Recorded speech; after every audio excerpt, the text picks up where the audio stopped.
Good morning, everyone. So here we are. It's the last morning. So I'd like to talk a little bit about just what happens now and life and, this integration. And as with everything on this path, this whole idea of integration is a bit of a paradox.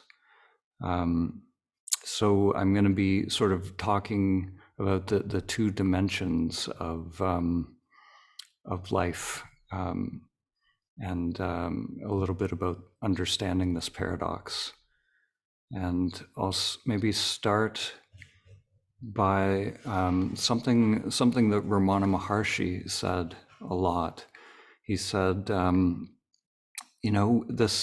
this path requires vigilance, a constant vigilance, and this is something that is ongoing throughout life, and it's an interesting sort of vigilance, because it's not a vigilance to do something. it's a vigilance to remember the truth, or to abide in the self, to be as you truly are. So there's this ongoing vigilance. There's a teaching in the teachings of Dogen, and he says that meditation doesn't lead to enlightenment. Meditation is enlightenment. By being, by just being, by just sitting, by unhooking from the mind. It requires this constant vigilance.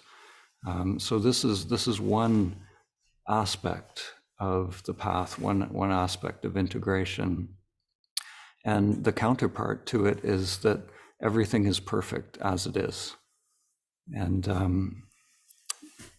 nothing needs to be done, nothing needs to be achieved, and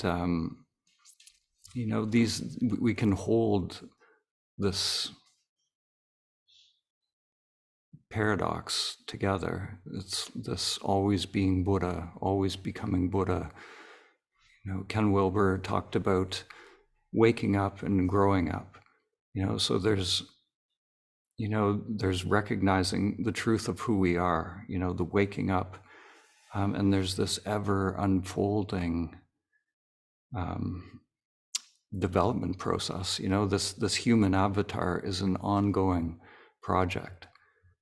So we're always engaged in both. There's always waking up and growing up. So from one perspective, the mind asks, how do I stay awake?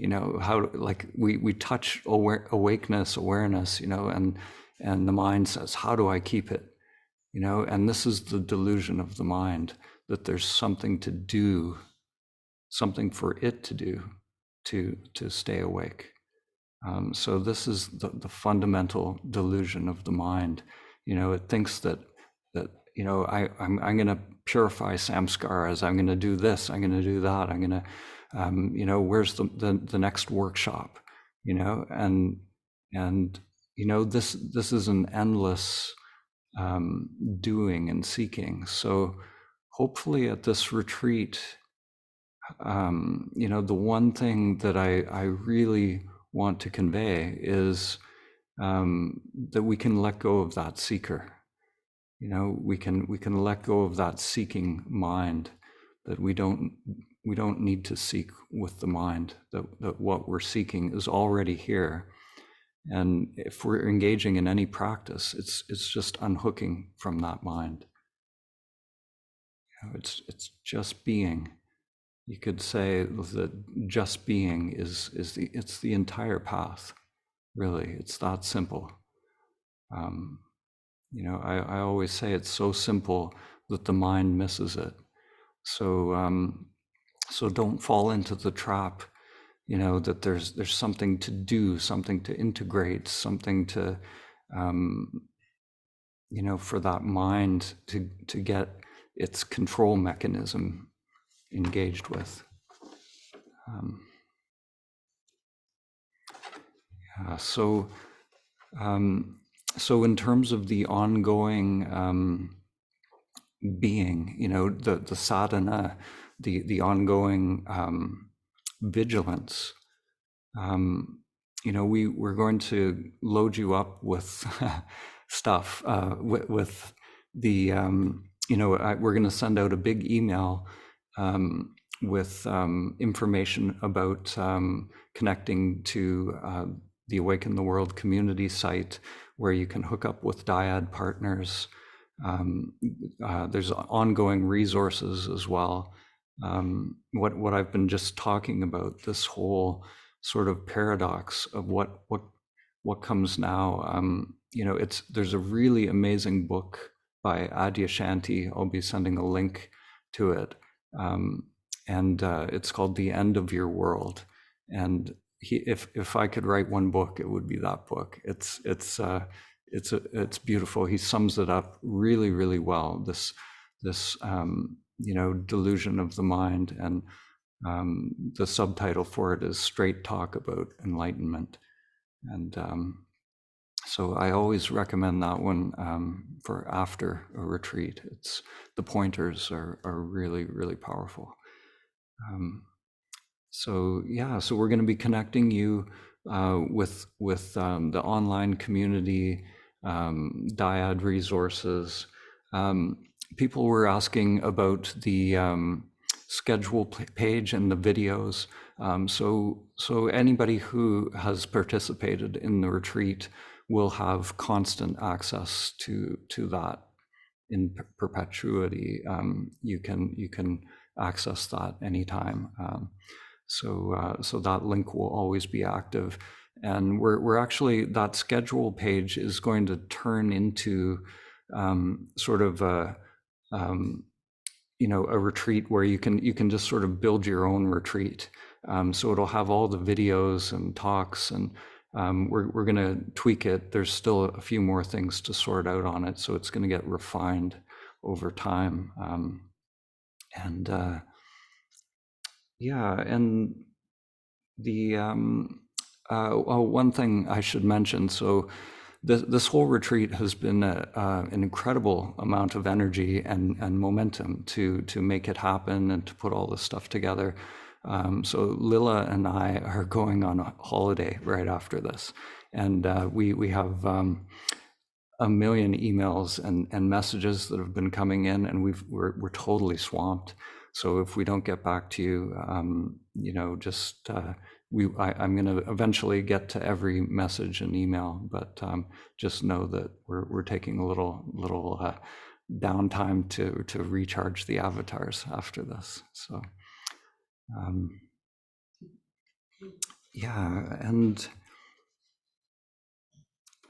so there are a few things I'll talk about, and then I'd love to. One of the things that I really love at these retreats is at the end to hear from you guys, and I'd love to hear what the takeaways are from this retreat and the insights, because the wisdom starts to come alive in everyone, and I'd like to share that wisdom and hear from you guys. So that would be amazing. So there's just a few more things I'd like to mention. So we've talked a little bit about how the mind appropriates, and the mind asks, how do I hang on to this? And that's the delusion of the mind. There's no the character, that conditioned self that wants to control, that wants to be in the driver's seat, it likes to appropriate, awakening. The truth is there's no I that awakens, that is a thing, that is a character, or, we awaken from that. So, so when we go back into life, one of the big traps is, when that conditioned self says, "So, okay, I'm more awake now. I'm more enlightened." What can happen is going back into life and thinking I'm awake, and everyone in the matrix is asleep. And there's this separation. It's another game that the mind likes to play. It creates a sense of separation in life. So be very conscious if that can happen. When we're truly awake, the paradox of it is, it seems that the world is awake. Actually, it's not me awake.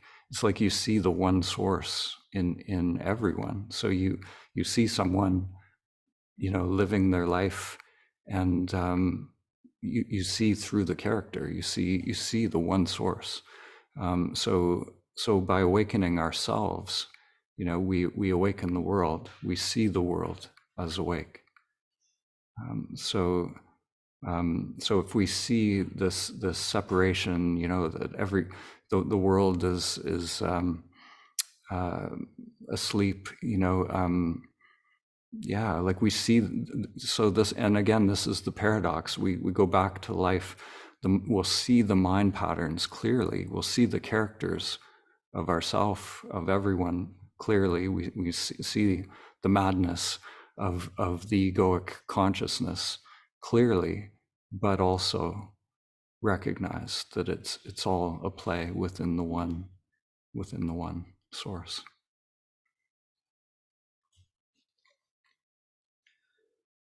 Yeah. So there's one saying. I can't remember who said this, but I like this one. They said, I can't remember the name, but they said if you give a lawnmower rocket fuel, it's still a lawnmower. So if you so when you go back into life, we've freed up a lot of energy, and that energy can go back into the old patterns very quickly. So like the lawnmower, if you give it rocket fuel, it's just going to go like high speed, but it's still doing the same thing it's always done. And the ego is the same. If we go back into the world, those patterns are there. That wiring, it's like we can't just quickly unlearn our wiring. Just like we can't just unlearn a language. That all those neural pathways and old pranic pathways that are connected to the ego structure, they they're when we don't feed them, they're like weeds in the garden, and they'll eventually die out. So we just have to be vigilant that we don't feed them. But it can take time for them to die out. And Ramana Maharshi, I love the fan analogy is the perfect analogy. This conditioned mind is like a fan, and it's going at high speed and it has momentum, and we pull the plug on that fan, but the fan's still going. So it takes time. We just have to be vigilant to not plug in the fan. Just notice where that energy is going. Is it going into the old patterns? And after a retreat like this, there's so much energy has been freed. So if we plug in that fan, it's going to go 100 miles an hour. It's going to be supercharged. So just be really, really extra vigilant afterwards, and take time to transition into the world, and leave some space. Spend some time in nature, just being, if you can.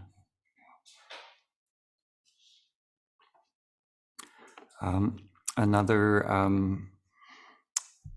thing or phenomenon that I like to talk about as well in the esoteric traditions, they talk about the general law, and this general law has to do with sort of the gravity center of the matrix. You know, there's a certain kind of orbit or gravity that most of the society is in. You know, they're in a certain orbit, or you could say a certain vibration.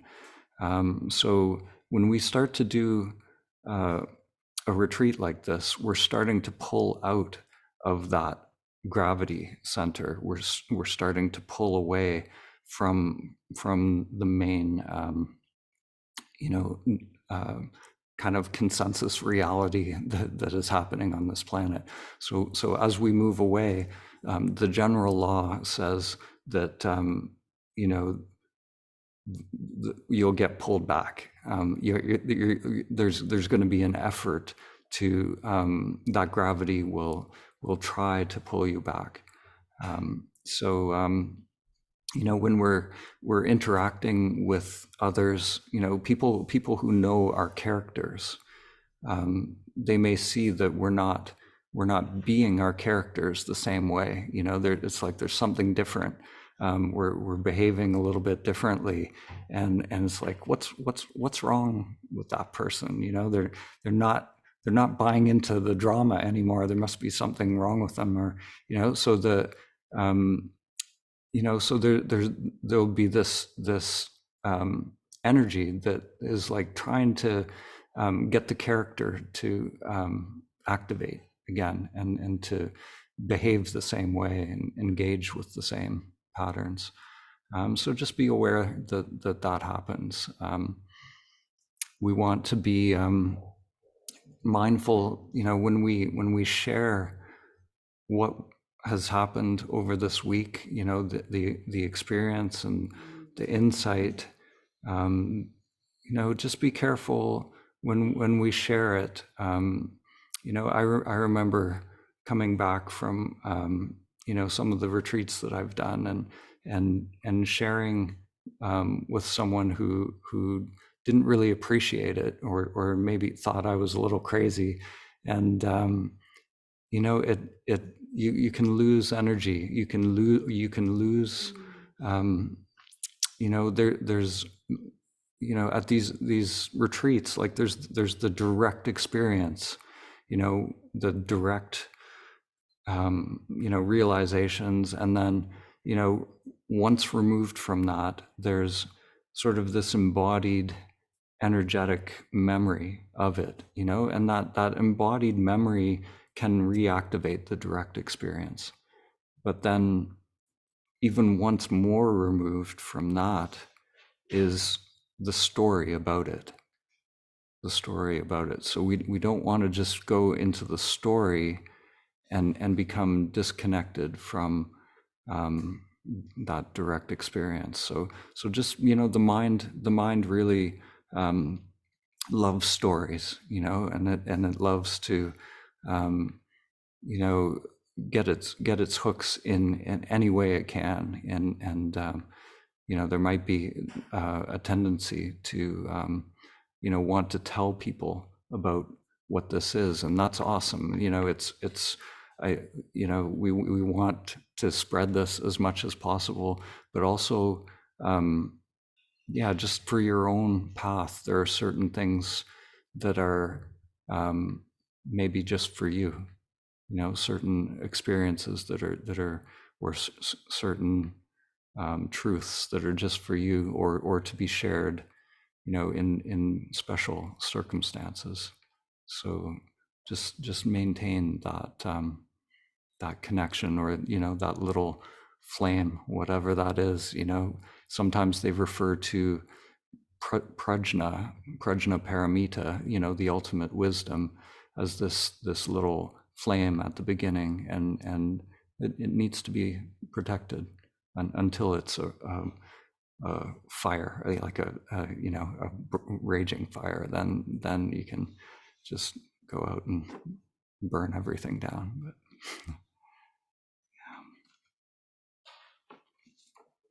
So another thing that comes up, um, sometimes it's funny, like, there'll be people will get an insight into who they are, and um, or there's a sense of peace and everything, but then the mind will come in and say, but I really don't know my purpose. Like, what's my purpose? I don't find the purpose of my life.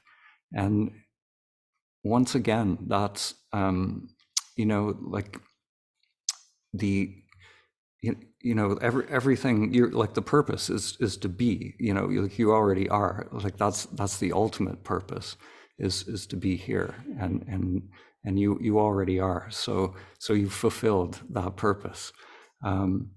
But there's an energy or an aliveness. So I think what that question is really asking is, what does the energy want to do? What do I want to explore and play with in this life? And to me, that the answer to that, Joseph Campbell had it. He said, "Follow your bliss."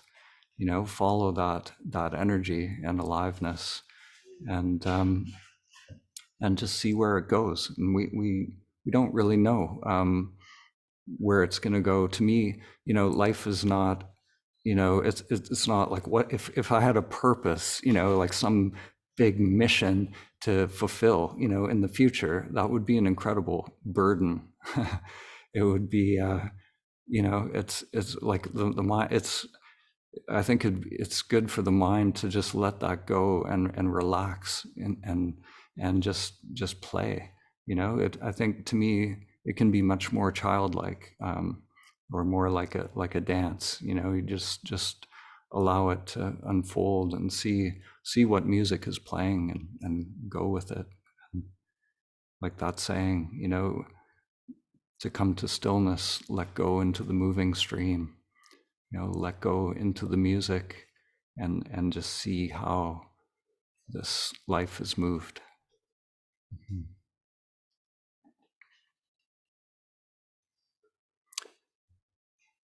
Yeah, and in the Sufi tradition, um, they sometimes talk about how um, life is happening for you. It's not happening to you.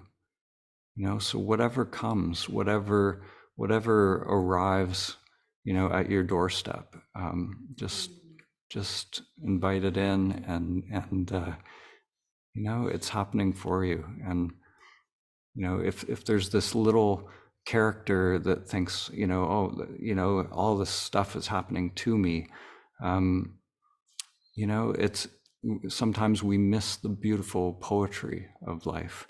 Even the biggest challenges that come, at the times in life, like, for me, when I was sick, um, it was still life happening for me.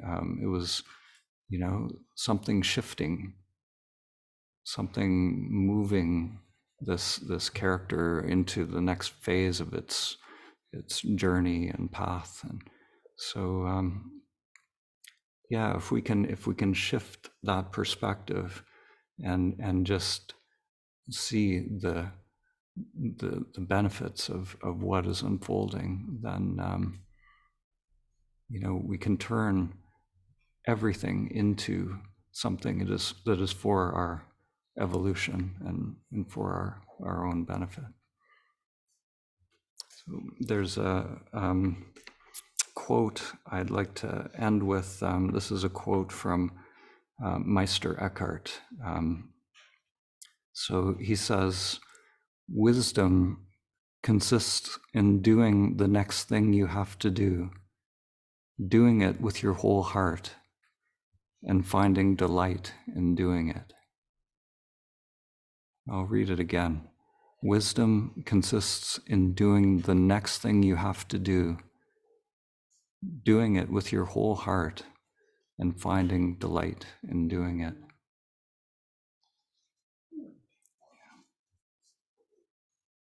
Yeah. So Yeah, and what's coming up for me also is, in the big picture of, life in the world. At the end of one of my films, I had a quote from Buckminster Fuller, and he says, like basically he says it in different ways in his books. Like don't go to battle with the world. Don't try to change the existing system. If we and other teachers have said this in all different ways. Nietzsche said, if you go to battle with monsters, just be very cautious that you don't become a monster. So if you engage with the matrix, you engage with the empire, you become the empire. So just be careful. And he Buckminster Fuller says, instead, create a new system, a new way of living that makes the old one obsolete. Yeah. Yeah. So I'd love to open it up and hear from people. And yeah, so why don't we do that? Yeah, I'll go to Theo. I see you had your hand up first there, so I'd like to hear from you. Dan, Hello. can you hear me? Yeah. Here, Dan. It is so wonderful to meet a good friend, a genuine friend on the journey. Thank you. I am deeply touched.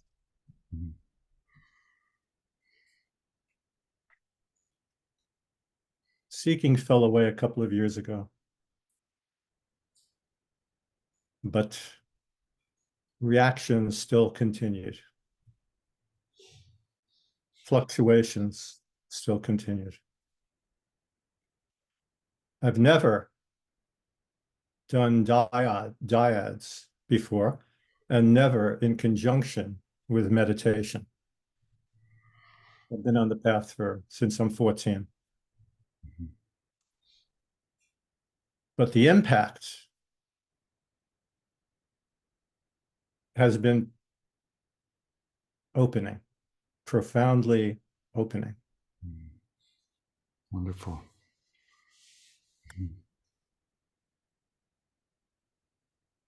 Right prior to this retreat,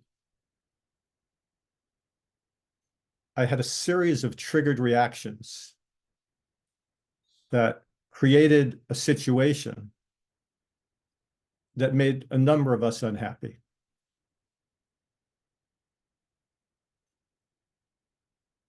This character, Theo, beat himself up really good about it.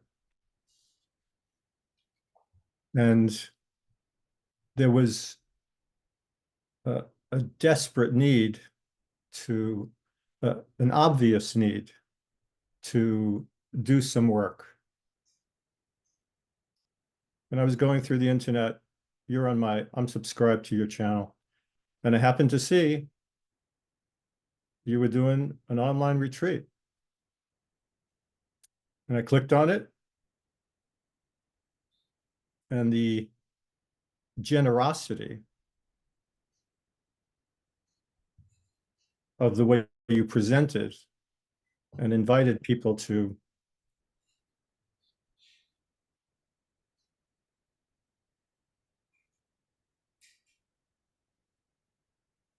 participate made it possible for me. And this has opened my heart.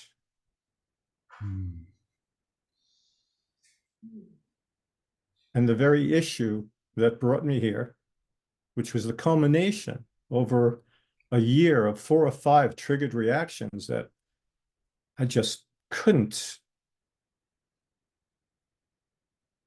stop, not that stopping it is the right way. But it brought me here.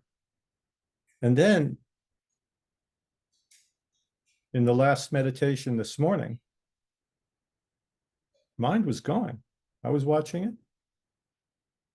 I stopped the meditation. I stopped my video and I got some coffee. Something said, just do that. Just do that. And then I came back after some coffee and I sat down. And in the last 15 minutes, an insight came. It came from the feeling of love and an open heart. An insight of how to respond to the situation that I had reacted to. Beautiful. And it was so simple, but it could never have come from a triggered reactive mind. So I only have one question for you. Now that I know you're going on a vacation, can we begin again when you come back? There's going to be more for sure, and like I said, all the materials are going to be there as well. Like a complete do-it-yourself retreat will be always available there as well. So You've already done it. Yeah. I hope that somehow I really want to contribute. I have a deep desire to help. I'll reach out to you if there's any possible way I can be of help or service. I would really be happy to do that. That's wonderful. Yeah, thank you. And one thing I'd love to mention about on that point is really like what this is all about is just conveying, like once you've realized it yourself, once you've realized what it is to sort of unhook from the mind, then the greatest help is to just share it, as much as possible with everyone, just from your own heart and your own knowing and your own insight. So for everyone, yeah, and that may come in all kinds of different creative ways for different people. So yeah, so that's really the mission. If there's a mission of awaken the world, the mission is really to awaken yourself, and then whatever flows from that is it. Yeah, whatever is alive. Yeah. And I just want to say one other thing. During the dyads, in the last dyad, for some reason it was the last dyad, that it became clear to me of how the other person was a reflection of my own mind. And how although I knew this to a certain level, there's a knowing of this, it made it even clearer to me the absolute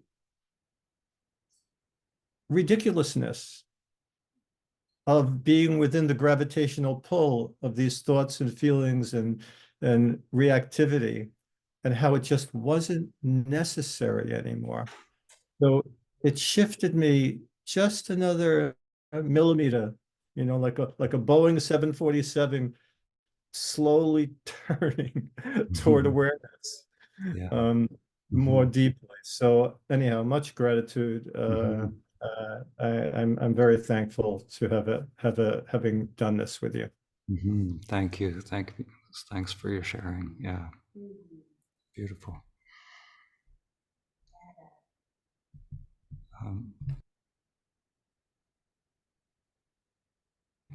We'll go to Adi.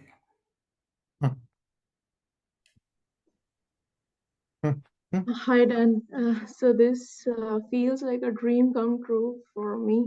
I won't take much of your time, so I want to share some insights during this retreat process which I had. So I felt the self is like everywhere. There is no separatedness, and this feeling of duality is an illusion. Purpose of this illusion is created for knowing the oneness in everything, so that there is no resistance, non-resistance that is existing in everything, that we need to feel, just observe. Duality itself exists to know the non-duality. For example, if there is no experience of sorrow, then it won't be possible to experience the joy and happiness. If there Okay. is no sense of everything, then there won't be a sense of nothingness. So this was something that is amazing. And so theoretically, I used to know the different religion. I used to follow the teachings of different religions, but couldn't feel it before I started watching your films, and uh, everything started make sense to me, and I started feeling the oneness. And this is amazing, and I feel deep gratitude from the bottom of my heart. And I feel blessed, and I see enlightenment everywhere. I see divinity everywhere. uh, so thank you, Dan, and God bless you. And it feels so much joy I cannot explain to you. So Beautiful. it's like love is there all the time. So thank you so much. Thank you. Thank you. Thank you. Yeah, thank you for doing this work and for your Thank you insights. so much. Yeah, wonderful. Mhm. Yeah.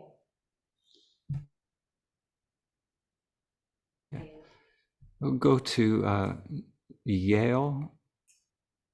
Are you there?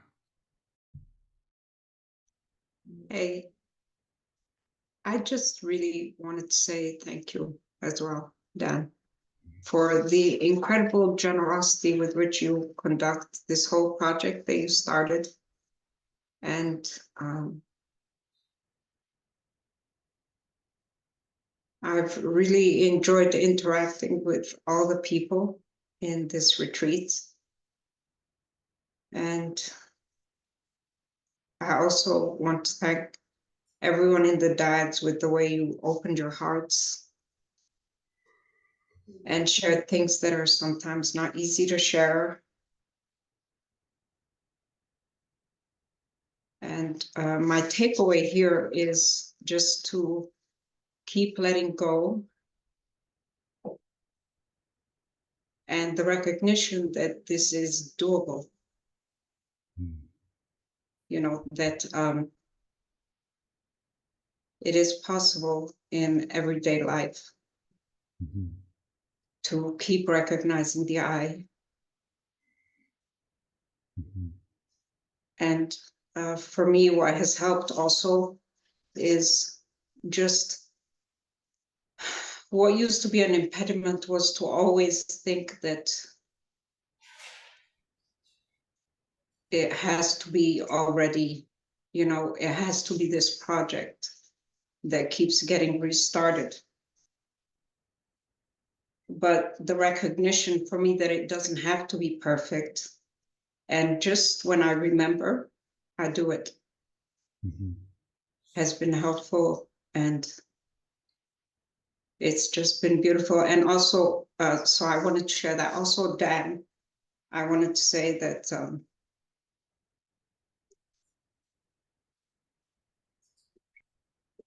my phone is going off, sorry. I just wanted to say that the wealth of information that you're sharing from your experience in meditation in particular, and the way that you're doing it, and the insights that you're bringing out, I think is yeah, it's radiating out. Mhm. So thank you. Mm. Wow, I'm glad you've received that radiation. That's awesome. Thank Thank you. Thank you for sharing. Mhm. Mhm. Yeah, I'd like to highlight one thing you said about people working in the dyads. You know, it's just so amazing to see. You know, this whole doing this online, like we do this in person, and it's amazing how it works online. You know, almost as well. I think pretty much just as well, and people are engaging, and so yeah. So thank you everyone for opening your hearts and being vulnerable and yeah, just really going for it. You know, it was really inspiring. Yeah. I'll go to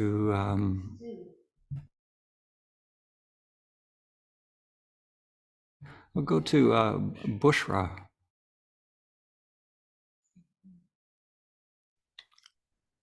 Thanks, Dan. Hi You there. know, yeah. The diet, thank you, everybody, whoever helped me in that process. It was amazing.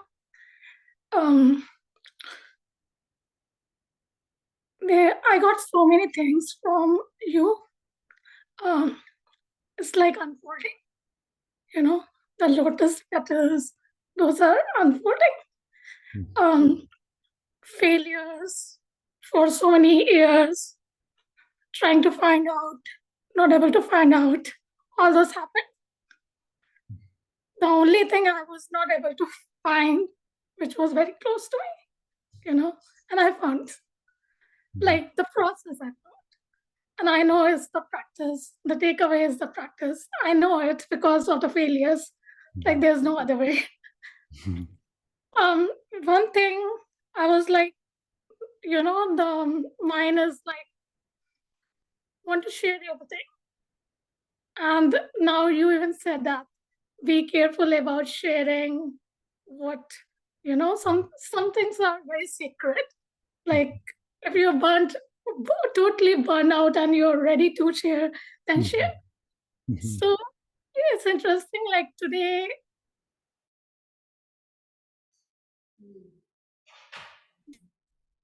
Oh.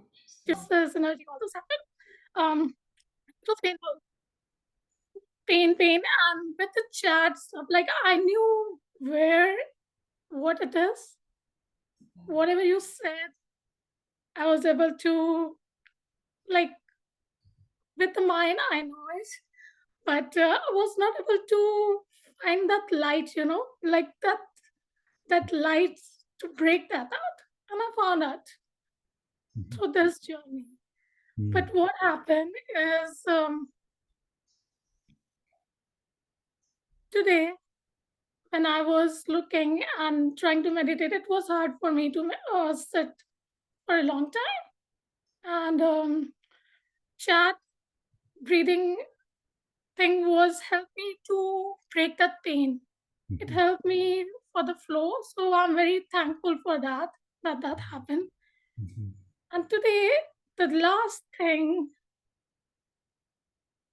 when you said yesterday that you found you don't know what was there was other way to love even. And so today, the last meditation object was my husband. Thank you. Beautiful. The Thank you. journey. And Thank you. we are doing that and the whole process together, not speaking to each other. It's a journey. And a lot of failures, back and forth, a lot of things. But yeah, just practice and practice. And obviously, I totally understand that. because of the failures, that awakening is like a Maya, it's an illusion that it happened and then you come back and failures. Yesterday, when I was trying to move, I fell down, like the body got stuck, you know. So I have to surrender. I was ready to surrender for a long time, but so it's unfolding. It's unfolding. It's not that. It's a journey, and I'm loving it. Mhm. So thank you, for that last thing that you gave me. The other way how to love. There is other ways to love. Thank you, Mm. and enjoy your break. Mm. I enjoy. Yeah. Thank you. Thank you for your Thank you. sharing. Thank Yeah, you. I'm very touched. Yeah, And thank you. thank you, everybody. Thank you. I literally, there's so much. Yeah, wherever you want, I'm ready to help. Hmm. And anybody. It's Hmm. like, I don't know, but it's a journey to see. Thank you. Awesome. I'm sure you're gonna connect and spread this with many people, and yeah, and keep it alive at the same time. Yeah. Thank you. Okay, we'll go to Navneet.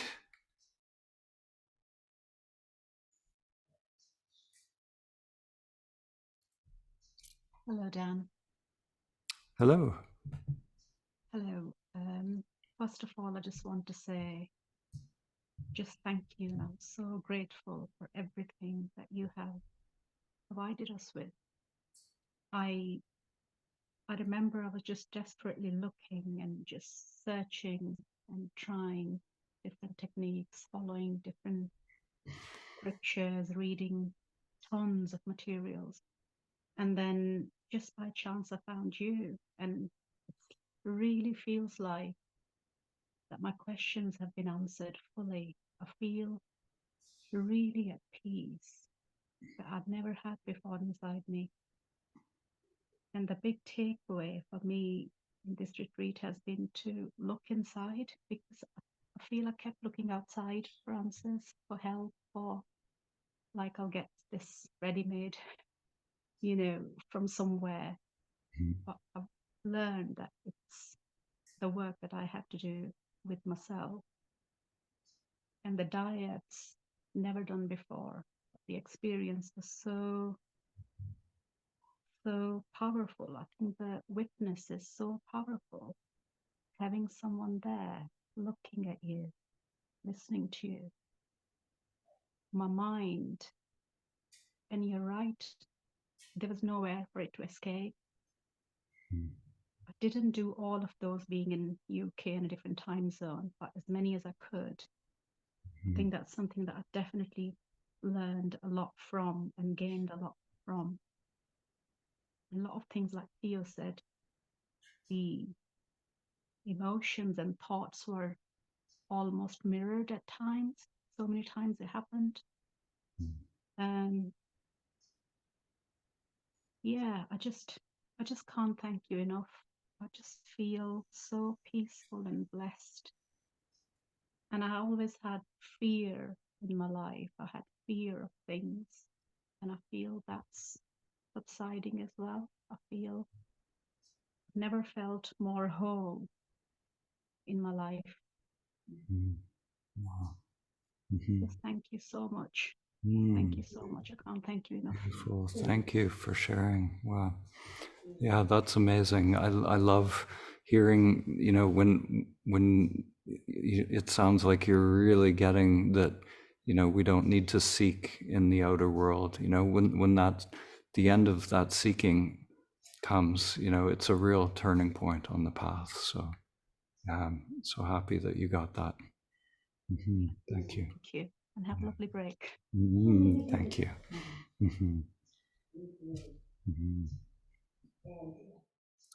Andrew? Andrea. We'll go with Andrea. Hi. Hello. Hello. Thank you so much for everything. I found you through YouTube, just by chance. And I kind of follow the teachings of Ramana Maharshi a lot. And I don't know, when I watched your movies, somebody else said, one of your speakers said yesterday or the day before, that he was just, I didn't really have any choice in the matter. I was just drawn, like, it was incredible from my heart space.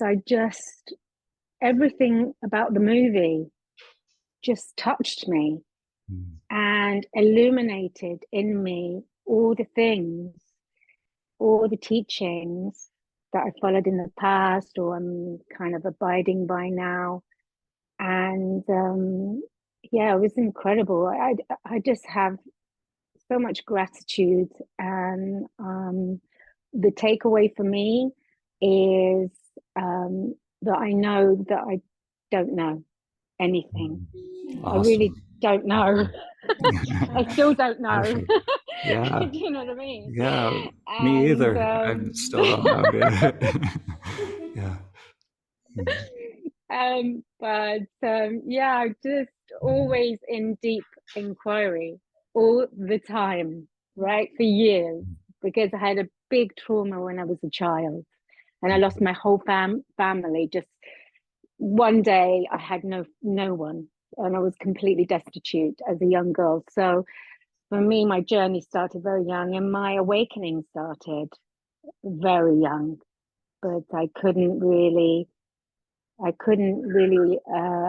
see what was going on, you know. Yeah, but anyway, thank you so much to everyone. Thank you. Thank you to for everyone. sharing. Thank you, and to you. Yeah, thank you. Wonderful. Thank you.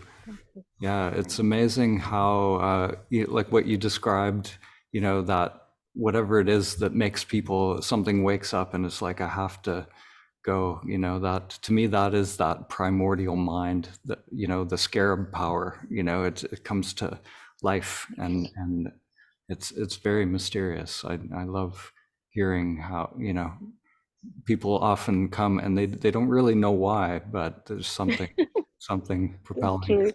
Yeah, thank you. Thank you very much. Yeah.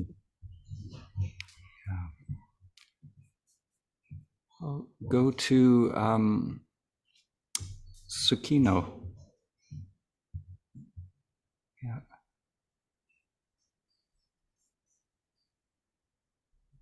Oh, can you unmute? There we go. Right. Hello again. Hello. Hello. Right. I've already thanked you yesterday or whenever it was. I can't remember. Everything just blends into one long process. Yeah. But yeah. After hearing what everyone's talking about, I just want to say it's like how everything you're saying is like as if it's already in my own mind, and I just resonate with everything you say. So I can't add anything to. After I've got a mouthful of sweets, I can't add anything to what you're actually teaching. All I want to say to people is just rather than just hearing what Dan's saying, listen deeply to what he's saying. He's telling you exactly what you need to hear and what you need to do. There's nothing to it. It's as simple as that.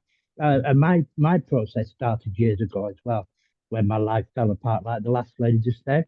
And I think a lot of people, when they reach a real low ebb in their life, that's when they do turn to spirituality to find the reasons. Like, you know, why is all this happening to me? But then, like you said, we realize it's not happening to you.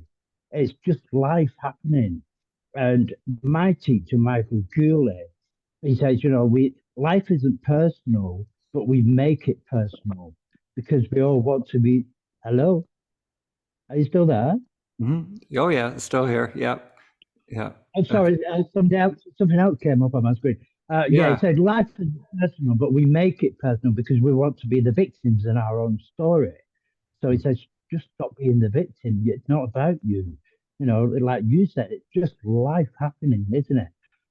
And when you can get that to that sort of disconnect from, like you said, the character, the avatar, when you can sit back and just watch all the nonsense that's coming into your mind, just let it go. It does have that flip on you. You do have a switch in your behavior, your approach to the world and everything. And like I said, I spent a year in a tent, in as much isolation as I could. And, after reading lots of stuff, watching all your things, and yeah, you come to all these realizations yourself, and you have to, but not on like an intellectual level. You have to know it and experience it, like you say, you're for yourself. And I can't recommend highly enough to people, just go out in the countryside, get away from the noise of the town or wherever you live and be with nature. It was the most blissful year of my whole life. And I've had 60 years of them. And that last one was just awesome, living in a tent, just with nobody, with nothing. It was just magical.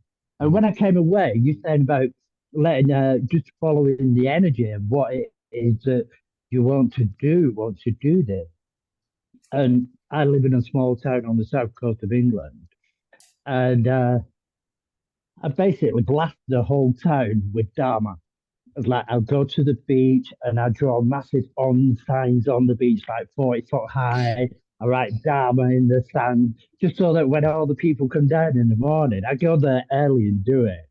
And then they just see it. And I get all these photographs sent to me from a group that I'm in for the town, saying, oh, look, we found this. And, and I do stuff like this. I make these little stones with Dharma and I pop them all around the town.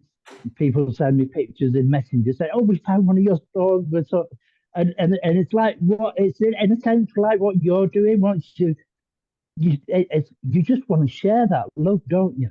You just want to try and, if you could bottle it up and just give it away, that would be, if you could just touch people's heads and then lighten them and wake them up. It's like, it is a magical experience overall, isn't it? But it is, like you said, it is a continual process. We keep having these further and further and deeper realizations and disconnection from it all. And like I said, it just makes, when you absorb life and just be with it, it does make everything much more enjoyable. Just eating, if you're really focused on what you're eating. One time I ate a vegetable biryani, and like when I completely absorbed, and it was just magical. It's like you say, it's like eating for the first time or showering for the first time. Completely concur with everything you say. Yeah, I just wanted to share that. But yeah, this is what I do. Oh, I sit in the town centre as well, and I write little Dharma cards out. And when people stop and chat to me, I let them pick one. And, like a magician does, where you turn the card down, here, pick one of these, take it away with you. And every single time, there's a different lesson on every card. And every single time, when they read it, they go, oh my God, that's so poignant to what I'm going through right now. So I just said to them, just always remember, the Dharma lessons aren't personal, but they're always about you. Nice. I like that. Yeah. Beautiful. Thank you. Right. Thank you. Okay. That's And awesome. I just want to say thank you for putting this on. It was absolutely fantastic experience. I loved it. And I've learned how to go deeper into my meditation and everything because of you. Awesome. Thank you for that. Thank you. Enjoy your holiday. Yes. Okay. Thank you Take so care. much. Thank you, And Sukin. thank you, everybody else. Yeah. You've been fantastic. All right. Bye-bye. Bye-bye. Bye.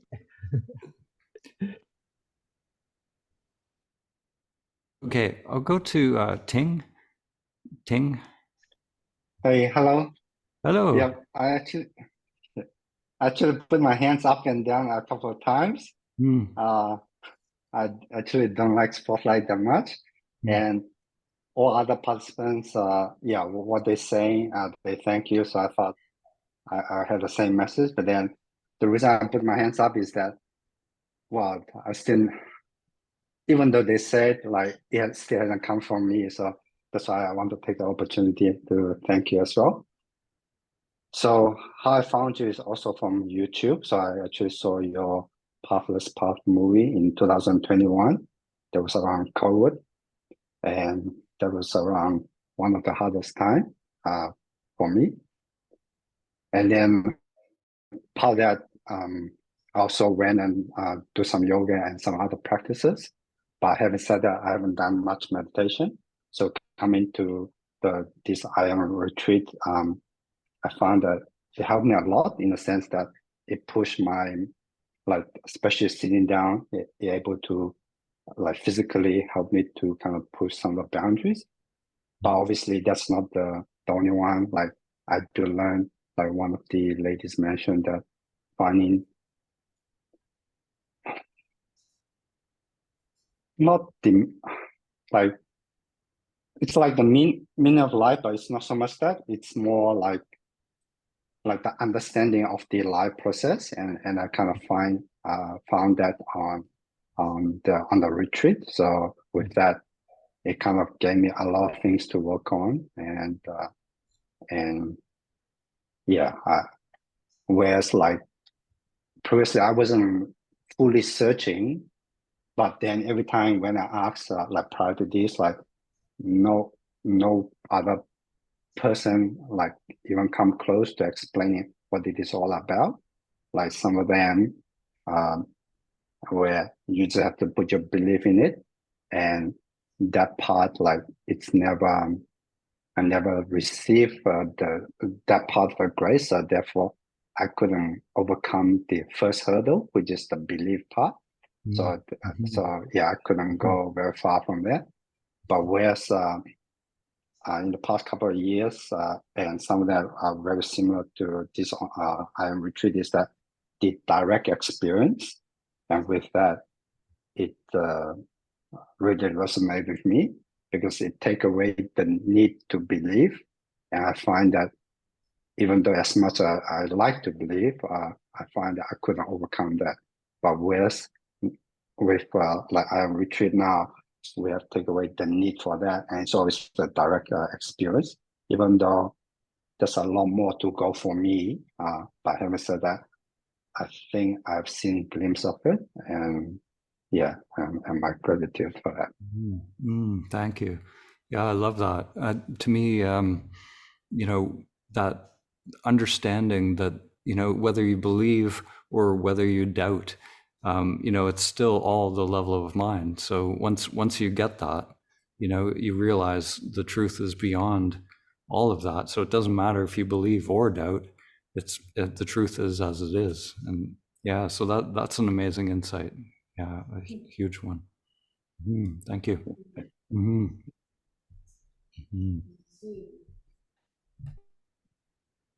Let's hear from Zhu. I'd like to hear from Zhu. Hi there. Hi everyone, again. Hey. I had two major turning points, and one of them I actually put on the chat. It was that meditation is just to hang out in the I am awareness and watching sensations arise, pass away, staying open like a porous sponge, not contracting, not pushing away, not craving. It's just being this very, very open. And mind will come, thoughts will come, and it'll go, and it's just being completely relaxed in this moment. And then it becomes, at some point, the meditation took over, and it was just beingness, was just eating. It was just like being sustained by the energy force of life. It was like a glorious feast to stay in the I am. And then, so the next insight was this morning when I woke up, and the question popped up: who am I?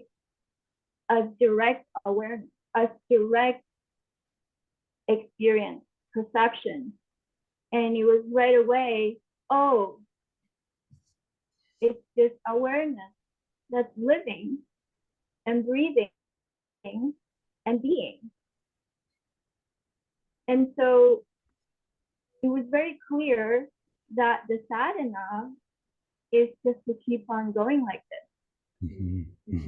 From moment to moment to moment, breath by breath by breath. And with the help of the dyad, it was very clearly seen when awareness is in the sensations in the body, it's very relaxed. And when the mind comes in, there's tension in the forehead and there's tension in the pit of the stomach. And it's like this open sponge starts to close, the pore starts to close. And it's like, and then the sensation, or there's a sense of being blocked from life and being blocked from the sustenance that's constantly flowing through. And so just the fact of seeing that, it just lets go. The mind just slides right off like oil on a plastic sheet. And it's, oh, so it's like life is just about staying open constantly from moment to moment to moment. That's the continuous practice. And when there is the dyad, it's sometimes being a witness, the thoughts come up of evaluation and judgment, and then there's tension again, and then when that's seen, it relaxes and comes back to presence. And with that open hearing and listening, it's like the witness is sustaining itself by listening. And as someone, as the character that is sharing what's happening, that is also being sustained by the presence and the witness. So there was a feeling of constantly feeding off of each other, supporting each other to clear the unconscious and be free. And then sometimes the body will like start shaking like crazy and tears would flow, and it's this feeling of having done 10 years of psychotherapy. It's such a relief. It's like constantly taking a shower on the inside of the body with another being. And so the whole retreat showed the character that life is lived from openness. Beautiful. Yeah. That's the deepening is, this, we have this awakening, we find out who we are, and then, the what we are is this ever deepening engagement with life, like directly experiencing each moment, whatever life is presenting, and being fully, not in relation to it anymore, but just being it directly. Yeah, that's it. It's like a non-dual, ever unfolding, direct experience of life, and that's it. And sometimes we, when we come into these moments, we feel if the block is there, if there's like a veil there, then you said something about just making it conscious. It would dissolve, and that's it. Yeah, we just the unconscious is only it's only mediating because it's unconscious. But once it's made conscious, then that veil drops. It's good to see you, Zhu. Yeah, thank you.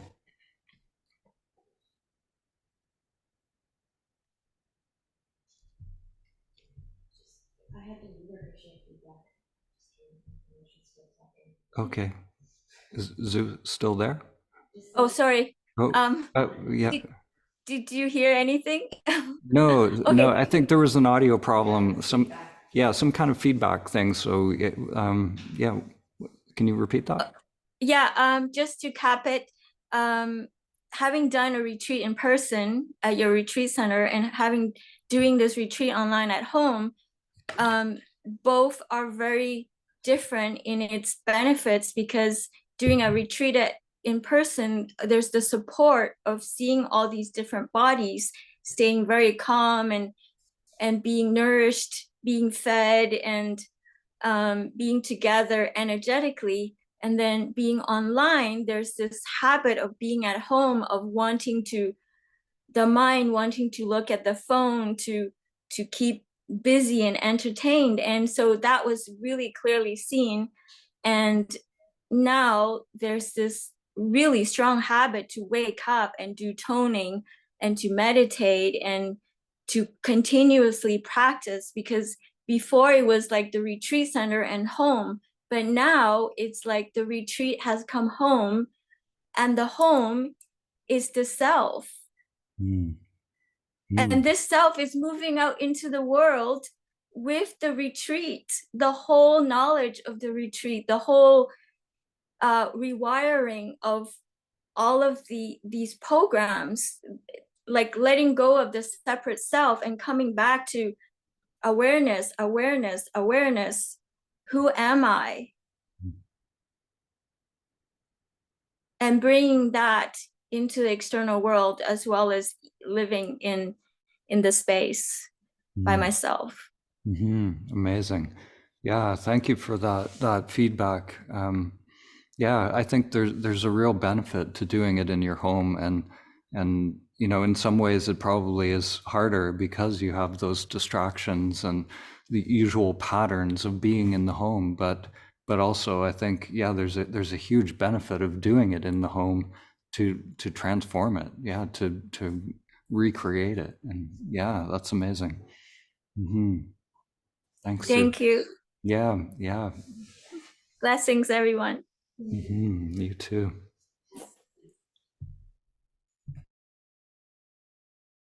Okay. We'll go to Hasim. Yes. Can you hear me? Yes. Yeah. I don't want to take too much time because everyone is waiting. I just feel myself very blessed joining this retreat. And the most important thing, I think, other than me, we see the smile and the good feeling of everyone who's talking to you and the ones on the screen. I think that's the reflection of your sincerity that we see on the face of the people. I was always timid to go into self-inquiry before the retreat. I used to practice silent illumination, shikantaza, but with this retreat, I have the power to step into self-inquiry. I don't have the courage to go to the diets, but I will later. So I just wanted to thank you very much. That's my takeaway. That was super brilliant. Thank you very much. Thank you. Thank you for sharing. Thank you.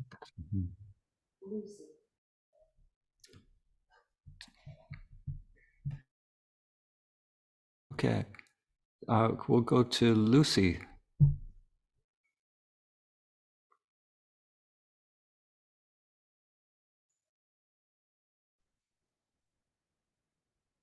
Hello, can you hear me?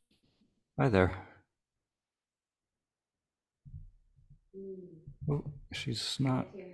I'm not seeing. Is there a disconnect in the internet? Hello? Hello? Oh, things are a little bit frozen there. Are you? Oh my want God. to try speaking again? It's disconnecting. Can you hear me okay? I can hear you. Yeah, I can't see you, but I can hear you. I can see you. Yeah, just go ahead. I can't hear anything. Yeah, that's okay. I can hear you perfectly.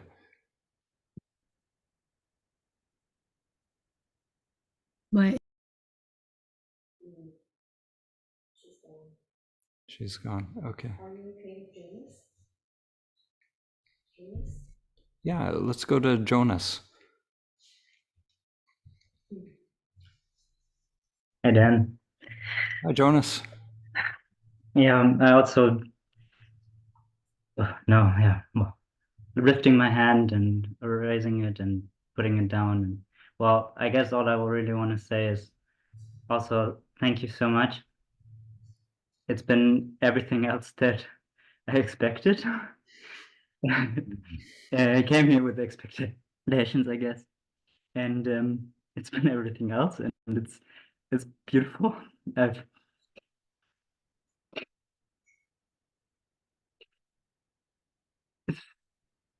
just think there's the permission that I can just, I don't have to do anything. I just all I have to do is be myself. It's like such a relief, and I don't know really how to do that yet. But it's okay, and there's just like a relief that's under the level of perception somehow. Like I don't really perceive it fully, and I get dragged into all kinds of things constantly. But I'm coming back over and over, and I don't have a clue. I thought I come here and I'm gonna be awakened or whatever, and I had this so much seeking, and I just come out with not knowing who I am really, but knowing that I just can be myself. I can just be me, and That's beautiful. Perfect. Yeah. Yeah, the not knowing is a huge burden lifted from the mind. the mind still thinks it needs to know and figure everything out, but it's paradoxical completely. And that's amazing. Yeah, you're so much lighter. Yeah, it's amazing. Yeah, it's been wonderful to watch you move through this process. And really, thank you so much for offering this and for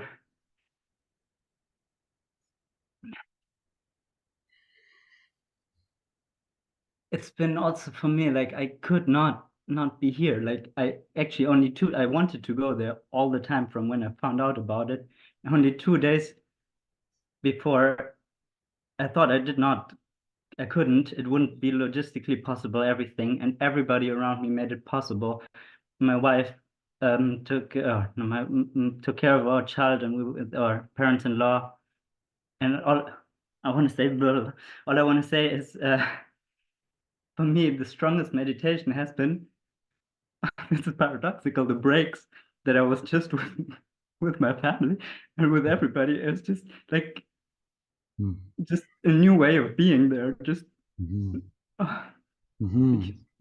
Amazing. Yeah, just being. Yeah, and just enjoy being you. Thank you.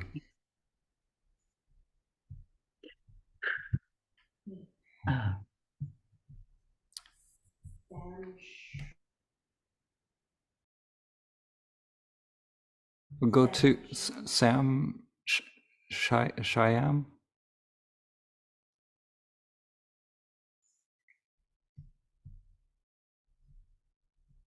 Hello? Hi, Sam. Can you hear me? Yeah. Oh, thanks so much. I have two names. Shyam is my I am. I was given it by a Hindu teacher. It's another name for Krishna. Oh, amazing. I am so happy. I should just say that, we had an exchange about bhakti yoga, love and devotion. And you said that any kind of devotion to another person, instead of just to the yourself is misguided. Mhm. And I just want to say I have a growing love and devotion for you anyway, whether you like it or not. Ah, yeah, well, you know, And it's all the one source, so it's all good. you know, when I first asked the question, about the meditation object being, the breath or the sound that I hear continuously, you gave me the best answer, choiceless awareness, which is my new mantra. It's like everything. And as soon as I meditated the next morning, the breath and the sound merged together. And, the breath would come into my third eye and then my crown chakra, and then the sound would radiate through my entire body. And I became, it was the most intense vibration I've ever felt. And for a moment, I even saw my body vibrating, sort of out of body thing. And it was powerful. And what came to me also in the flash, which I mentioned to you, and I should share with the rest of the group, is that I saw the meditation image of the Sufi master in your Encountering the Seraphim video, which I really loved. And I felt that maybe I could give you the name of the Sufi that you found to be nameless. And we've shared that. And, it has a lot to do with the Surat Shabd yoga I've been practicing now for 34 years. And, maybe, that they call this sound, the process samadhi. And I thought maybe there could be a guide there for you to practice samadhi to reach the samadhi that Ramana Maharshi has achieved or experienced. And I thought I'd just leave you with another imperative, if I could give you an imperative, and maybe you can. Sure. Who is breathing? That's a good one. Yeah. Yeah, it's, it's all the same answer ultimately, but yeah, it's there's many imperatives that work. That's a good one. The breath is the most beautiful bridge. Yeah. Well, tell me who is breathing? It's the same one that's here, the same one that is aware. Were you fully aware of the breath when you were with the seraphim? That's a conversation we could have together. There's a lot of unfolding in that, but it was in a samadhi state when that experience happened. So that it wasn't being aware of the breath. It was being the breath, and then being the energy, and then being just being. So but the meditation object was no longer the breath, or not? Yeah, there was no choosing, and that's, you mentioned choiceless awareness, and to me that is, the deepening of this practice is it is the gateway. When there's no choosing, the chooser, and the chosen all at some point become one, and then there's just this unfolding of whatever is in that moment. But I didn't understand choiceless awareness, I think my meditation practice was held up because I'm following a conceptual framework, a lot of baggage I had to have to drop because I want to leave my body. I want to travel to all these different regions that I've been told are available.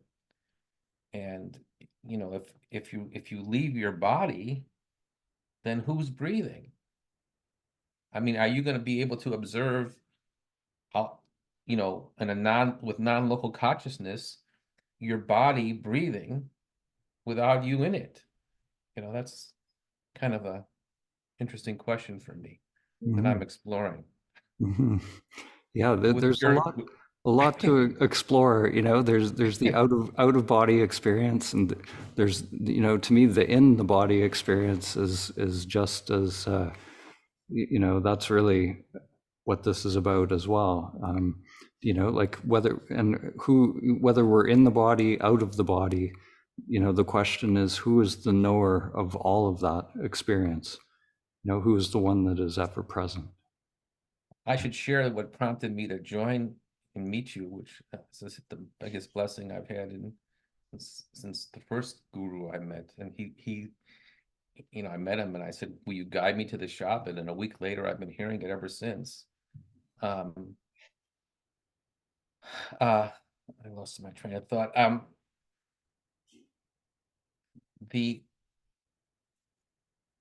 I'm just gonna say thanks so much. Yeah, okay. You know, yeah, thank you. I love you and all the people here and your team. And I'm like the other woman that made me cry. I'm at your service. Thank you. So whatever Thank I can do. And everybody else that said that. Thank you so much. Yeah, beautiful. Yeah, I'd like to highlight the choiceless awareness for me on my path.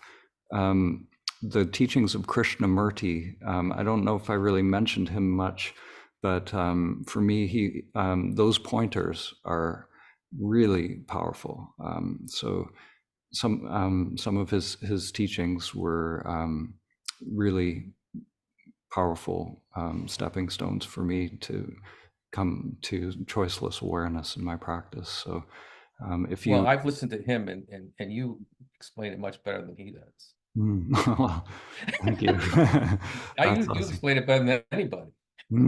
Yeah, well, I love Krishnamurti. He there's something in him that yeah, it really helped me on my path. So yeah, great pointers. Yeah, thank you. Thank you. Go to Joseph.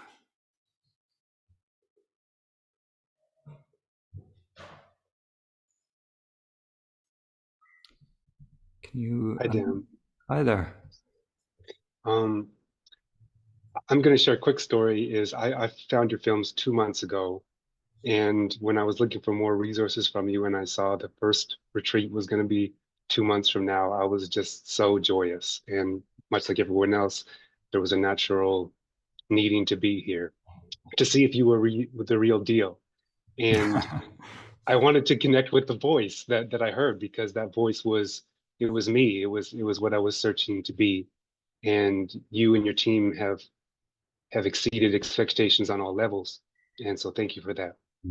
And, you know, this experience, the dyad experience, particularly, like, you meet with all these faces of all these different ages, from all these countries, from all these cultures, and you're watching them go through the same issues that you're going through to various degrees. And in a span of 40 minutes, you see people's faces are drawn and sunken, and then they're becoming enlightened and smiling and going through all of this stuff. And it's just so clear to me, like, this literally is the process of the world waking up. This is awakening the world. And I'm so grateful to be a part of this process. And I'm so grateful for all of the individuals that I got to not meet and know at a deeper level than everyone else that I've had a you know, real conversation with in the past. So thank you to you, your team.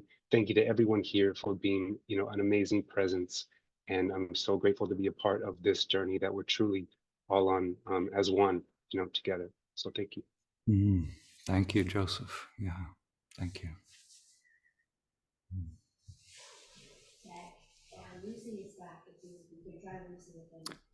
Oh, we could try Lucy again. Are you back?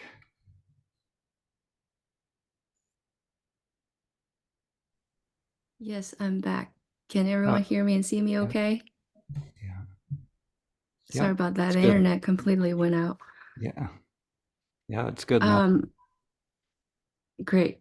I'm gonna make it short. Thank you so much for your hard work and your team and everyone who is here. It's just tremendous energy. It's almost magical. Like, everyone's here for the same reason, and we're working on ourselves with this endless discovery of ourselves. And I feel very different, empowered, because I'm normally very timid about opening up in front of people, and especially strangers. It takes me a long time to warm up.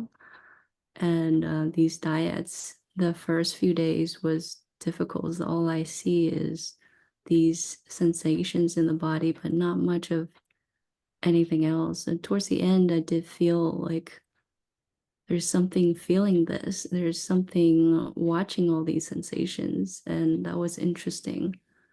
And definitely there will be a continuous discovery of what this is within. So thank you, everyone, and thank you, Dan, and your team. Wonderful. I just want to quickly ask, is it good to do dyads with family and friends when we're not present with everyone, or is it preferred to do with someone who is we don't really interact often to get the same experience? Yeah, no, it's amazing to do it with family and friends. Yeah, it can completely transform relationships, and yeah, just to be with someone, and just even just witnessing in a conversation without, so you can be sneaky and kind of do dyads with people without them even knowing it, so instead of reacting or evaluating what people are saying, just completely drop into the witness, and it's amazing how it completely changes the relationship and the conversation. Yeah, but yeah, with family, if they're game for it, it's really amazing. Wonderful. And then one last thing is, my family do not speak English, so would there be any part of the dyad or teachings that you have be translated to different language you posted? So we do have a team of translators for the materials, and eventually I would love to get all of these materials translated into all different languages as well. So that's going to be an ongoing project, and but it's on the radar for sure. We want to do that. So Cool. Thank you so much. Thank you, everyone. Yeah. Thank you. Blessings to everyone.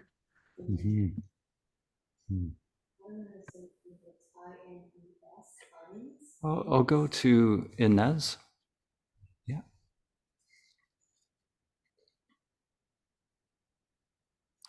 Hello.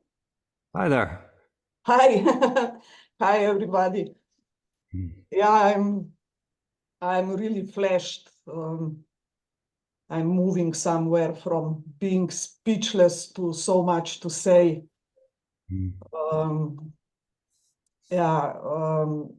I'm not letting this experience go, definitely not. I know that we should, but this was amazing.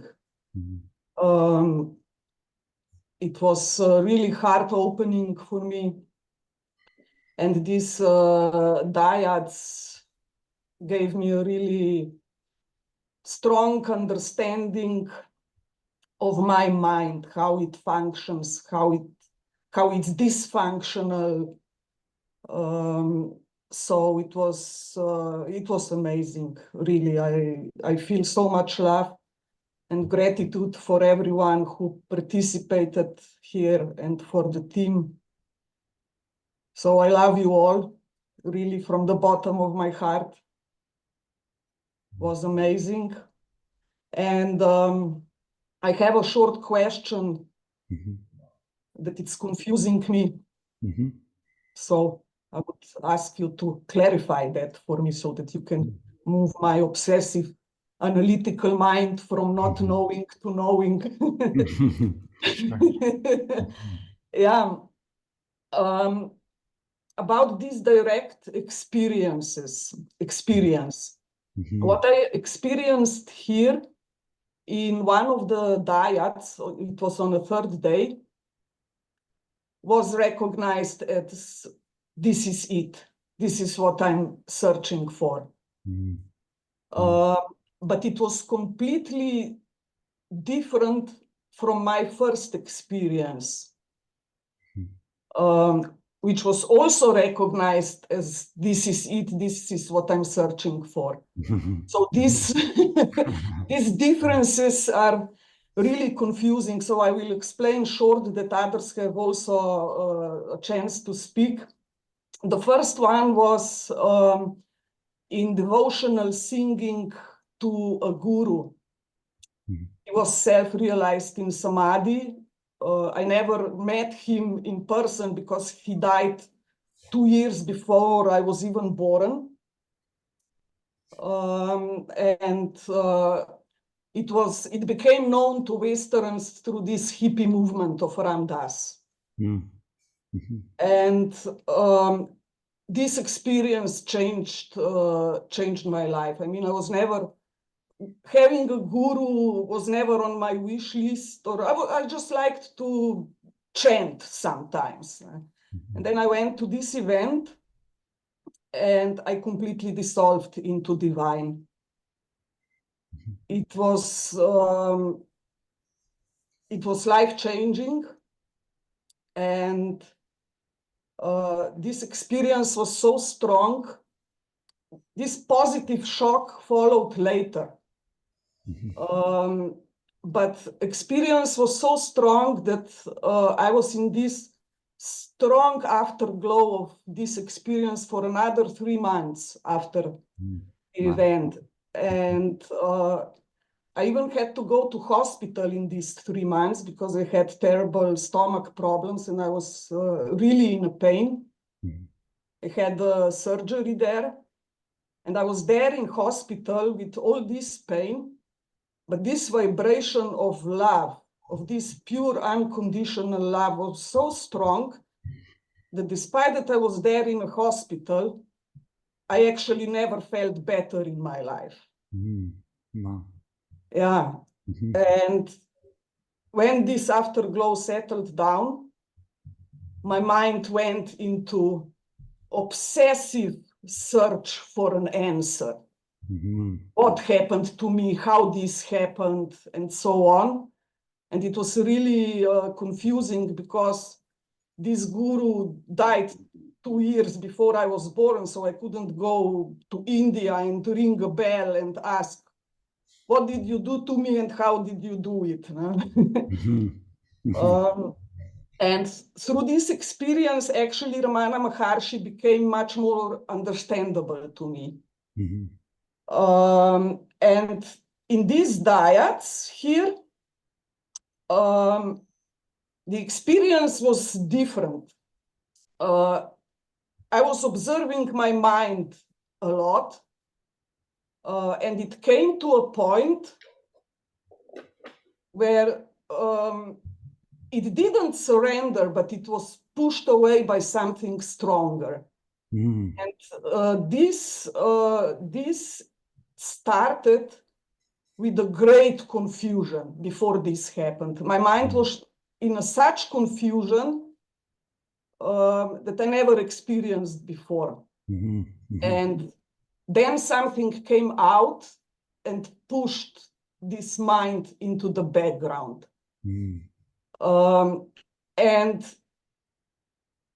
in this experience, in the diets, it was this feeling that everything is new, that it's the new world. It was not this unconditional love that I experienced in the first case, but here was really like a great surprise, amazement, childlike curiosity, and what the fuck is this now? What is happening? And some ridiculous, silly happiness was also present. And it was recognized as consciousness coming out. So there was a recognition of the consciousness that is present. Yeah. But these differences confuse me a lot. So can you clarify that for me? Yeah. So first is, that consciousness do you still recognize that consciousness, like as you in this moment? Yeah. Yeah, I mean, I don't feel it strongly like I did Yeah. in Yeah. direct Yeah. Like experience, but the experience will always change, like experiences come and go, but that consciousness, the recognition of that consciousness is the gateway, you know, because when the sense of I flips from the character to that consciousness, then there's an opening, and these direct experiences can come. So the direct experiences, there's millions of different direct experiences. So we can have a direct experience of love, a direct experience of another being, you know, like directly experience that we are another. We can have a direct experience of a shower or a blueberry or a tree, or, you know, so but the opening into that is, you know, when the sense of I is not in that mind, there's the dropping off and that flip, that recognition that I'm here, I'm aware. And so the first experience you had, it sounds very similar to my own experience out of Vipassana Center, where it was a Savakalpa samadhi experience, which is, you know, this union, beautiful, you know, peak human experience of energy and love and connection. But the consciousness for me at that time was not there. When I used the word I was still referring to the Dan character, you know, still thinking it's the Dan character having this godlike experience. You know, whereas when we recognize that we are, you know, this conscious awareness, then we can allow these direct experiences to just come and go, and you know, that one that is grasping in the mind, the seeker, you know, can relax, and we don't need to seek, and by not seeking, everything is here, everything is already here, and everything is a direct experience if we can truly relax into the moment, and you know, and there's an ever unfolding capacity to do that within the self structure. Eventually, you know, that is the path, that's the inner lotus, is the growing of that capacity to just be fully here, fully open, you know, fully wired into life, you know, to receive whatever is arising. Yeah. Thank you.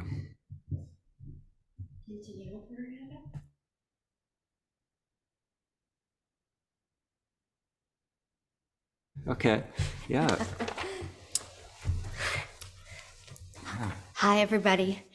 I'm sitting at a computer where I can't raise my hand, so I asked the boss, can Tayama talk?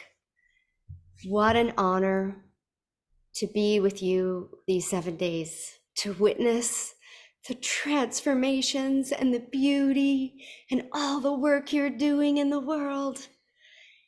And when Dan says, be vigilant, be vigilant. Be gentle, be soft, love that character. No grasping, no tug of war. Yeah, I love you guys so much, so humbled. And I love you. Tayama just wanted to say hello.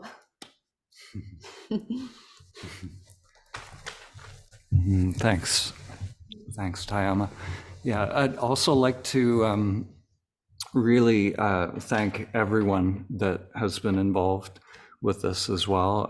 There's been so much going on behind the scenes. You know, Lila has been incredible. She's been answering a million emails, and you've been listening to her beautiful voice on the recordings, and we've been creating all kinds of stuff, and she's been in the dyads. A lot of you have interacted with her as well.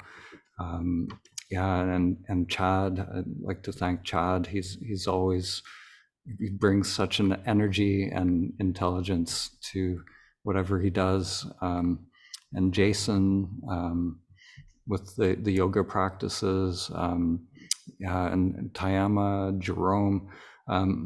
So anybody that you would like to connect with more, for their own offerings, in the email that I'll be sending, we will have their contact information so that you can connect with them. And also, I'm going to, like, right on that schedule page at the bottom of the page, I'm going to have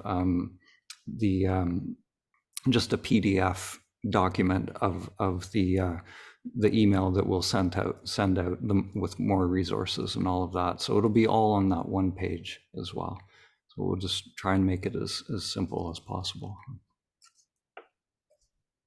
So yeah, yeah, we got time for a few more people. So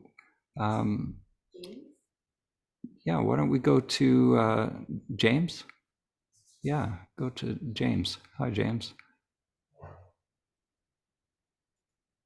Hello. Hi there. I see Bill Flees here. I need to thank him. It's like I know him, but I've never met him personally. I'm a Course in Miracles student. And for 2 years, I followed him every day in the morning as he gave instructions for the lessons. And that meant a lot to me. And I've been getting his emails now for 3 years. And I worked with his wife, Lisa Natoli. I did some of her things. And 6 weeks, I think, was one, and a month and something. Anyways, it was really hard when I got the email from him, and the invitation came from Teachers of God. And it was like, what is this? And I see things that he sends out all the time, and I kind of just blow them off, and sorry. So I just, and I think I saw something that said he was going to go to India again. And I thought to myself, God, I'd like to go there, but I need to go win the lottery or something because I don't have any money. It was like, and then I get this other email, this invitation on, was it Friday? I got it on Friday, I think, and Tuesday or Wednesday was the beginning. And it was like, am I going to do this? And my wife supported me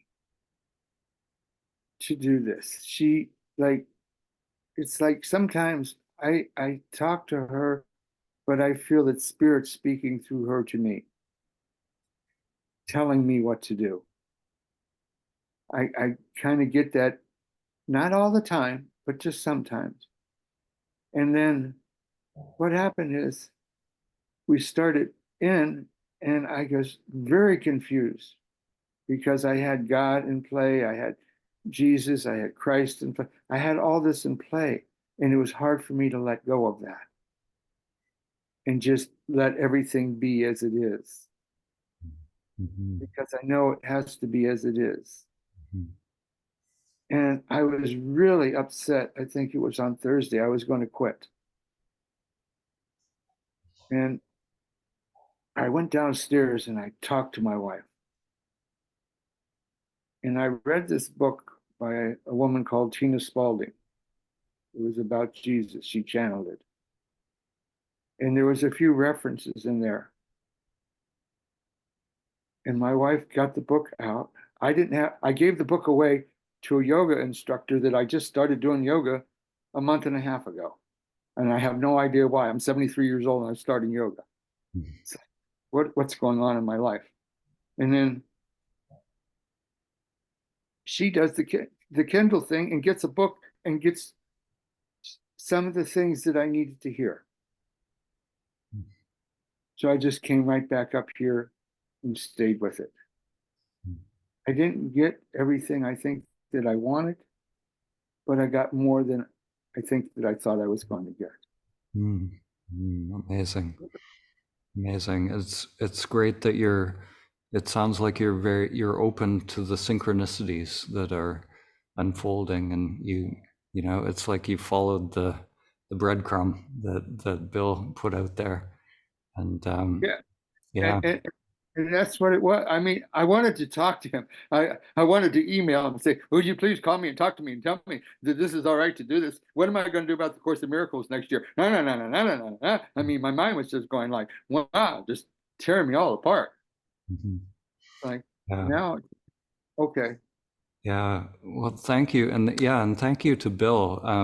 I want to mention, Bill, if you're here, Bill, a lot of you have interacted with Bill in the dyads as well.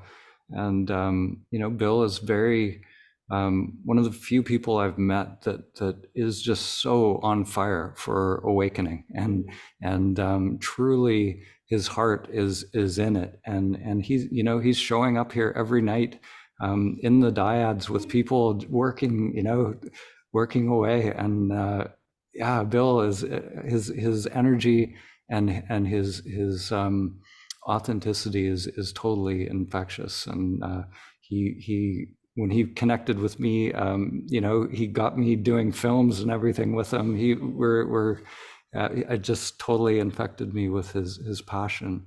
And so he's amazing. And the whole Course in Miracles world, and you know, Lisa Natoli as well. It's amazing stuff to connect with on the path. And there, you know, especially if some people you know, just resonate more with a Christian perspective, and these are entry points as well. So it's beautiful. Yeah. And the Course tells us at the end of the lessons this year, it doesn't say that this is the end. It says it's just the beginning. Yeah, that's so true. It's so true. Like awakening, you know, finding out who you are is the beginning, the real beginning of the path. You know, that's when it's the beginning of life, you know, a different way of living. And, you know, whatever you call that, spirit or energy comes alive. And yeah, it is just the beginning of something new. So I want to honor you, I want to honor Bill, and I want to honor everybody that's here and bless everybody. Yeah. Thank you so much. Yeah, thank you. I'd like to say hi to Bill there. Do you want to unmute Bill? Hi there. Yeah. Hi. Hey, thank you. Thank you, Dan. And James, you're awesome. I'm glad you listened. And you didn't need to contact me at all. You got the download, not just from yourself, but from your wife. Good listening. And I just want to say, Dan, it is my joy and my absolute honor to have been a part of this retreat. It was when you first let me know that it was you were building it, making it ready for people. Immediately, I knew I needed to clear my deck because I didn't want to miss it. The coming to the Samadhi Center, you know, after we met and started doing the film together, of course, as soon as I met you, I knew I wanted to come and touch and hug and connect with you directly. And of course, the film allowed us to do that, and we get to meet all the time for that. And it's your passion that drew me to you, your love for truth. And then when I met the rest of you, Lila and Jerome and everyone that is part of the team, and Tamiyama, thank you for your excellent technical skills and your obvious love for truth and the heart of awakening. And this is what draws us all to this event and this experience. It's been, I got to sit with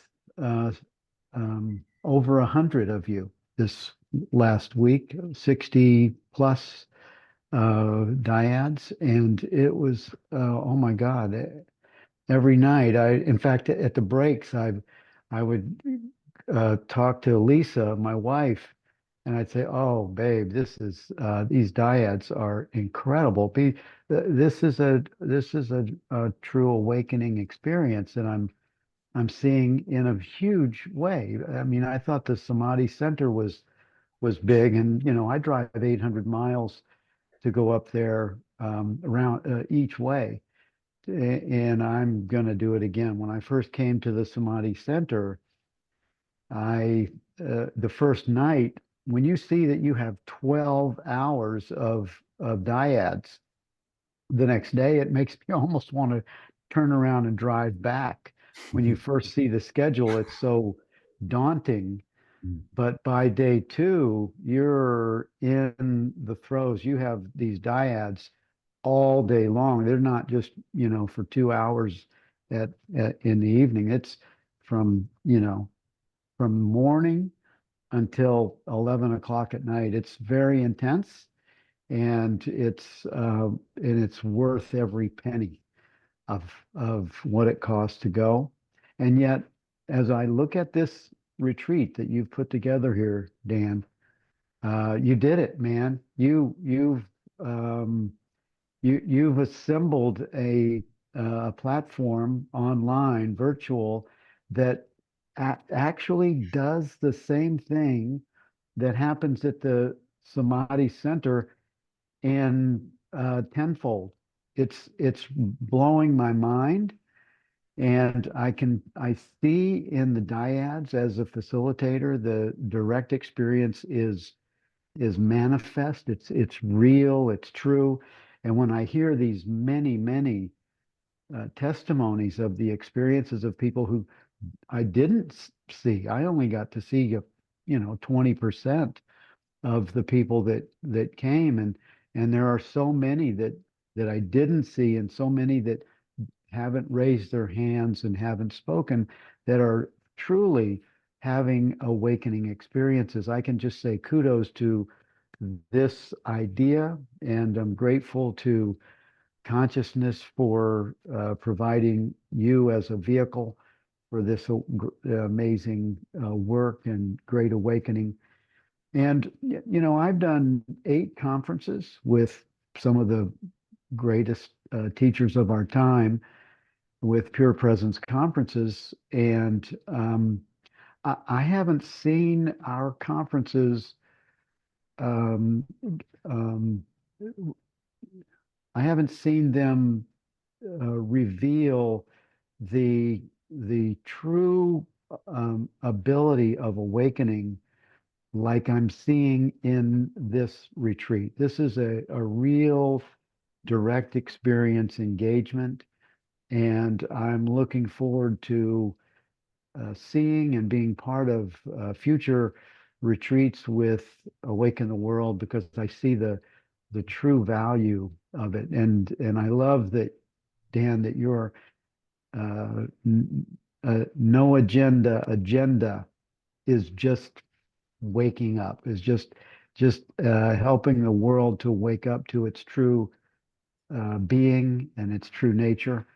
And I honor you. And Lila, thanks for your awesome support and beautiful voice. Lila also does the score in our Awakening Mind movies that Dan is so brilliantly become like the highlight, narrator, a bridge of content. And he and Leif Heimbold are 2 other partners and editors. They do an amazing job with that. Thank you, Dan, for everything. Thank you so much, Bill. Yeah, thank you. Yeah, it's beautiful. Yeah, well, that's it. I feel so much energy, you know, from what we've done. We've expended so much energy to make this happen, but I've received so much back, and I feel like this really is the beginning. You know, this, what we're doing here, I feel is a seed that is going to grow, and it's just going to get better from here. And yeah, it's happening. It's happening. So thank you so much, everyone. It's truly my honor to be part of your journeys, and we'll stay in touch, and I'll be connecting you with the Awaken the World community, and you can look for that email coming tomorrow, and with follow-up materials, and yeah, stay awake. Thank you.